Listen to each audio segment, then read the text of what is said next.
Indian largest education platform પર હું કલ્પેશ સોનગરા આપના બધાનું ખૂબ ખૂબ સ્વાગત કરું છું. ઓકે મિત્રો, તો આજે તો અનએકેડમી જે એજ્યુકેશન પ્લેટફોર્મ છે તેમાં ડેલી લાઈવ ક્લાસનું અરેન્જમેન્ટ કરવામાં આવી રહ્યું છે.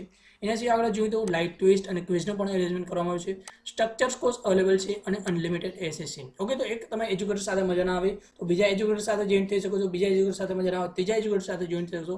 આ તમારા માટે ખૂબ જ સારામાં સારો બેનિફિટ છે અને કોઈ પણ કોર્સ છે તે ફ્રી ઓફ તમે જોઈ શકો છો એકવાર પ્લસમાં સબસ્ક્રિપ્શન લીધા પછી. ઓકે મિત્રો, આપણે જોઈએ તો આજે છે સ્ટડી ફ્રોમ હોમ, ઘર બેઠા તમે ભણી શકો છો. અને મિત્રો ખાસ તમારે આ જોવાનું છે પર ડેનો કોર્સ જે છે 17 રૂપિયા અવેલેબલ છે. અને બીજી વસ્તુ કે ઈએમઆઈ ઓપ્શન્સ જે છે અવેલેબલ છે.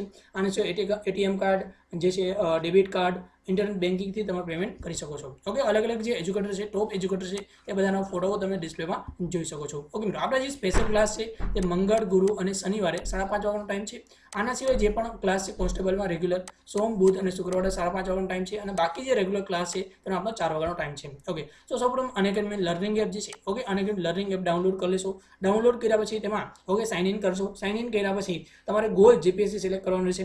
જીપીએસસી સિલેક્ટ કર્યા પછી ડાબી સાઈડ જે ખૂણા ઉપર ઓકે તો તમને 3 બટન દેખાતા હશે, તેના ઉપર ક્લિક કરશો, પ્લસ પર ક્લિક કરશો. ઓકે, તો તમને આ રીતે અલગ અલગ શેડ્યુલ દેખાશે. હું તમને રેકમેન્ડ કરું છું તમે એમાં 12 મંથ માટે કોર્સ સિલેક્ટ કરશો. તેની જનરલી ફી કેટલા રૂપિયા છે? 7,000 ફી છે. પણ મિત્રો તમે જો આ રેફર કોડનો ઉપયોગ કરશો તો તેની ફી માત્ર 6,300 રૂપિયામાં પડી શકે છે. એટલે કે 7,000 રૂપિયાનો કોર્સ માત્ર 6,300 રૂપિયામાં પરચેસ કરી શકો છો. તેના માટે તમારે જે રેફર કોડ ઉપયોગ કરવાનો છે KD સોનગરા. ઓકે, તો અહીં જોઈ શકાય છે KDSONAGARA. ઓકે, રેફર કોડનો ઉપયોગ કરી અને તમે જોઈન થઈ શકો છો અને તમારા મિત્રોને પણ આ કોર્સનો ઉપયોગ કરી જોઈન કરાવી શકો છો. ઓકે મિત્રો, થેન્ક યુ. મિત્રો, કેડી સોનગરા યુટ્યુબ ચેનલમાં આપનું સ્વાગત છે. ઓકે, તો આજે આપણે જે રીતે વાત કરી છે ગુજરાતી સાહિત્યમાં, આજે જે વાત કરવાના છે કમા મુનશી. ઓકે, એટલે કનૈયાલાલ માણેકલાલ મુનશી વિશે વાત કરીશું જે આવનારી બધી જ એક્ઝામ માટે ઉપયોગી થશે. ઓકે મિત્રો, તો આ જે વિડીયો જે છે આપ કમ્પ્લીટલી જોતા રહેશો. પહેલો આપણો ક્વેશ્ચન છે કનૈયાલાલ માણેકલાલ મુનશી છે તેનો જન્મ ક્યાં થયો હતો? ઓકે, અલગ અલગ ઓપ્શન છે ભરૂચ, જામનગર, ભાવનગર કે ખેડા. ઓકે, બીજો નેક્સ્ટ ક્વેશ્ચન આપણે જોઈએ તો જે ઘનશ્યામ ઉપનામ કોનું છે? ઓકે, કનૈયાલાલ માણેકલાલ મુનશી, નર્મદ, સુરેશ જોશી કે આનંદ શંકર ધ્રુવ. ઓકે, હવે આના રિલેટેડ ઓકે જે પણ ઇમ્પોર્ટન્ટ માહિતી છે આપણે જોઈએ. ઓકે, સૌપ્રથમ જોશો કનૈયાલાલ માણેકલાલ મુનશી. ઓકે, એટલે કે કમા મુનશી તરીકે પણ ઓળખવામાં આવે છે. તો તેનું પૂરું નામ શું થશે? કનૈયાલાલ માણેકલાલ મુનશી. તેનો જન્મ જે છે 30 ડિસેમ્બર 1887 રોજ થયો હતો અને જન્મસ્થળ પૂછાય તો ભરૂચ જિલ્લામાં. ઓકે, તો કમા મુનશી છે તો જન્મ કઈ જગ્યાએ? ભરૂચમાં તેમનો જન્મ થયો હતો. ઓકે, તો ઘનશ્યામ, ઓકે, તો ઘનશ્યામ જે છે, ઘનશ્યામ વ્યાસ જે છે તે કમા મુનશી જે છે તેનું ઉપનામ પણ છે. ઓકે, તે વ્યવસાય શું હતો? તે વકીલાત કરતા હતા, રાજકારણી પણ હતા અને સાહિત્યકાર પણ હતા. ઓકે, કોણ? કનૈયાલાલ માણેકલાલ મુનશી. ઓકે, નેક્સ્ટ આગળ આપણે જોઈએ કનૈયાલાલ માણેકલાલ મુનશી જે છે તેની વિવિધ અલગ અલગ નવલકથાઓ જોઈએ તો આવે છે મારી કમલા. ઓકે, મારી કમલા જે છે તેની રચના ઈસવીસન 1912માં કરવામાં આવી હતી. પછી જોઈએ તો વેરની વસુલાત. ઓકે, તેની રચના ઈસવીસન 1913માં કરવામાં આવી હતી ઘનશ્યામ ઉપનામ હેઠળ. પછી જોઈએ તો પાટણની પ્રભુતા. ઓકે, તો પાટણની પ્રભુતા છે તેની રચના ઈસવીસન 1916માં કરવામાં આવી હતી. એના પછી જોઈએ તો રાજાધિરાજ, પછી પૃથ્વી વલ્લભ, પછી સ્વપ્નદ્રષ્ટા, પછી જોઈએ તો જે છે પોલા મુદ્રા, પછી ગુજરાતનો નાથ. ઓકે, આમાંથી અલગ અલગ જે નવલકથાઓ પૂછે. ઓકે, ધારો કે પ્રશ્ન પાટણની પ્રભુતા વાળો પ્રશ્ન પૂછાઈ ગયેલો છે કે પાટણની પ્રભુતા નવલકથા કયા સાહિત્યકારની છે? ઓકે, તો કનૈયાલાલ માણેકલાલ મુનશી જે છે તેની નવલકથા છે. ગુજરાતનો નાથ, ઓકે, આ નવલકથા કયા સાહિત્યકારની છે? ઓકે, તો કનૈયાલાલ માણેકલાલ મુનશી છે તેની નવલકથા છે. પૃથ્વી વલ્લભ, ઓકે, આ પણ તેની નવલકથાઓ છે. ઓકે, હવે આગળ આપણે જોઈએ તો બીજા જે પણ સાહિત્યકાર છે તેની પણ વિવિધ અલગ અલગ નવલકથાઓ. ઓકે, તમે જોઈએ તો આના સિવાય જય સોમનાથ, ભગવાન પરશુરામ, પછી જોઈએ તો તપસ્વીની, કૃષ્ણવતાર ભાગ 1 થી લઈને 8, તોમ હર્ષિણી, ભગવાન કૌટિલ્ય, પછી પ્રતિરોધ, અવિભક્ત આત્મા અને કોનો વાંક. ઓકે મિત્રો, આ વિવિધ અલગ અલગ નવલકથાઓ જે છે. ઓકે, તો આ નવલકથામાંથી કોઈ પણ એક નવલકથા પૂછાય અને આ કયા સાહિત્યકારની નવલકથા છે ઓકે તેવા પ્રકારના પ્રશ્નો બની શકે છે. ઓકે, નેક્સ્ટ આગળ આપણે જોઈએ તો નાટકો. ઓકે, કનૈયાલાલ માણેકલાલ મુનશી જે છે તેના વિવિધ નાટકોમાં જોઈએ. ઓકે, બ્રહ્મચર્ય શ્રમ. ઓકે, તેની રચના ઈસવીસન 1931માં કરવામાં આવી હતી. ડોક્ટર મધુરિકા, પછી જોઈએ તો પૌરાણિક નાટકો. ઓકે, તો આ બધા નાટકો જે છે કનૈયાલાલ માણેકલાલ મુનશી જે છે તેના નાટકો છે.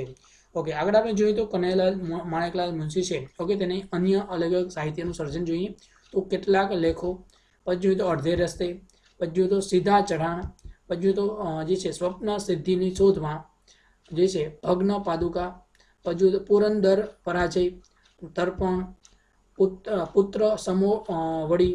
ઓકે મિત્રો, આ વિવિધ અલગ અલગ સાહિત્ય સર્જન છે. આના સિવાય પણ છે વાવ શેઠનું સ્વાતંત્ર્ય, બે સરખા જણ, આ છે આજ્ઞાકિત, પછી તો ધ્રુવ સંવા મિલી જે છે ઓકે સમા મિની દેવી, કાકાની સસી, છીએ તેજ ઠીક, મારી બિન જવાબદાર કહાણી, ગુજરાતની કીર્તિ ગાથા, ઓકે સ્નેહ સંભ્રમ. ઓકે, તો આ વિવિધ અલગ અલગ જે સાહિત્યનું સર્જન જે છે તે કનૈયાલાલ માણેકલાલ મુનશી છેનું છે. એના સિવાય આગળ આપણે જોઈએ તો ઈસવીસન 1988માં તેમના માનમાં ભારત જે છે ઓકે ભારતના ટપાલ વિભાગ તરફથી ટપાલ ટિકિટ પણ બહાર પાડવામાં આવી હતી. ઓકે, તો ક્યારે ટપાલ ટિકિટ બહાર પાડવામાં આવી હતી? ઈસવીસન 1988માં. ઓકે, આગળ આપણે જોઈએ તો કનૈયાલાલ માણેકલાલ મુનશી છે. ઓકે, તે મુંબઈના એક મુખ્ય માર્ગને તેના નામ પરથી નામ આપવામાં આવેલું છે. જયપુરમાં એક માર્ગને તેના નામ પરથી નામ આપવામાં આવેલું છે. તિરુવનંતપુરમમાં એક શાળાના ભવંસના કુલપતિએ KM મુનશી મેમોરિયમ વિદ્યા મંદિર જે શપથ તરીકે નામ આપ્યું હતું. પછી જોઈએ તો ભારતીય વિદ્યાભવન અને તેમના માનમાં સામાજિક કાર્ય માટે કુલપતિ મુનશી પુરસ્કાર પણ એનાયત કરવામાં આવી રહ્યા છે. એના વિરુદ્ધ આગળ આપણે અલગ અલગ પ્રકારના ક્વેશ્ચન જોઈએ. ઓકે, પૃથ્વી વલ્લભ, ઓકે, તો આ સાહિત્યની કૃતિ કયા સાહિત્યકારની છે? એનાથી આગળ આપણે જોઈએ તો પાટણની પ્રભુ. ઓકે મિત્રો, આ જે પહેલો ક્વેશ્ચન છે ઓકે મિત્રો, જે છે પૃથ્વી વલ્લભ જે કૃતિ છે તે કનૈયાલાલ માણેકલાલ મુનશીજી છે તેની કૃતિ છે. એના પછી આપણે જોઈએ તો પાટણની પ્રભુતા, આ કોની કૃતિ છે? તો પણ કનૈયાલાલ માણેકલાલ મુનશી તેની છે. ગુજરાતનો નાથ, ઓકે, તો આ પણ કનૈયાલાલ માણેકલાલ મુનશી તેની કૃતિ છે. સ્વપ્ન દ્રષ્ટાજી છે ઓકે, તે પણ કનૈયાલાલ માણેકલાલ મુનશી છે તેની કૃતિ છે. ઓકે, પછી જોઈએ તો જય સોમનાથ કૃતિ કોની છે? ઓકે, તમારો જવાબ કોમેન્ટમાં આપવાનો છે.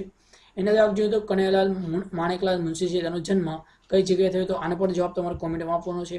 અને ઘનશ્યામ વ્યાસ ઉપનામ કોનું છે? ઓકે મિત્રો, આનો પણ જવાબ તમારે કોમેન્ટમાં આપવાનો છે. ઓકે મિત્રો, આ જે 3 ક્વેશ્ચન છે તેના તમારે જવાબ કોમેન્ટમાં આપવાના છે. આપણે આ વિડીયો કેવો લાગ્યો તે પણ જણાવશો. અને મિત્રો, આ વિડીયો આપણે જો પસંદ આવ્યું હોય તો વિડીયોને લાઈક કરી દેશો અને આપણા મિત્રો સાથે ફેસબુક, વોટ્સઅપ જે પણ ગ્રુપ હોય તેમાં શેર કરી દેશો. ઓકે મિત્રો, આપનો ખૂબ ખૂબ આભાર. Thanks to watch this video.